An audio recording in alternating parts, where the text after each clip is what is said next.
السلام علیکم دوستو آج ہم بات کر رہے ہیں صورت انزال پر۔ دوستو اس صورت انزال کا آپ کو آج ہومیوپیتھک نسخہ بتائیں گے تو اور ساتھ میں دیسی نسخہ بھی ہربل کا بھی بتائیں گے، تو انشاءاللہ آپ اسے استعمال کریں، انشاءاللہ بہترین رزلٹ ملے گا۔ دوستو اگر آپ کو ہماری ویڈیو پسند آئے تو ہمارے چینل کو سبسکرائب لازمی کریں اور لائک بھی کر دیا کریں، اور کمنٹس کیا کریں۔ اگر کوئی پرابلم ہے تو انشاءاللہ آپ کو اس پر بہترین ایڈوائس دی جائے گی۔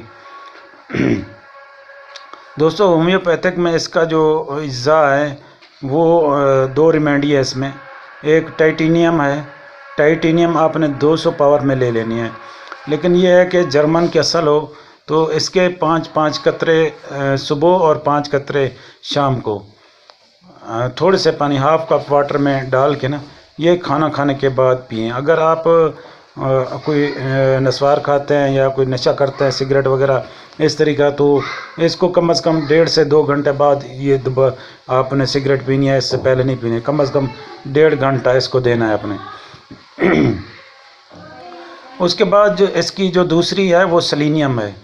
سیلینیم بھی آپ نے 200 پاور میں لے لینی ہے۔ یہ 200 پاور میں یہ بھی آپ نے کم از کم آدھے گھنٹے سے الٹرنیٹو آپ نے اس کو یوز کرنا ہے، آدھے گھنٹے کا وقفہ دے کر۔ سیلینیم آدھا گھنٹہ پہلے لے لیں یا ٹائٹینیم آدھا گھنٹہ پہلے لے لیں اور دوسری آدھا گھنٹہ بعد لے لیں۔ یہ بھی 5 قطرے آپ نے لینا ہے صبح اور 5 قطرے آپ نے شام کو لینے ہیں۔ تو یا پھر اس طرح کر لیں، ایک صبح لے لیں اور ایک دوپہر کو لے لیں دوسرے والی ٹائٹینیم۔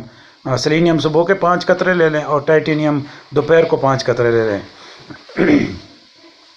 اور جو رات کو آپ نے کھانا کھانے کے بعد سیلینیم لے لینی ہے اور تقریباً رات کو سونے سے آدھا گھنٹہ پہلے ٹائٹینیم لے لینی ہے۔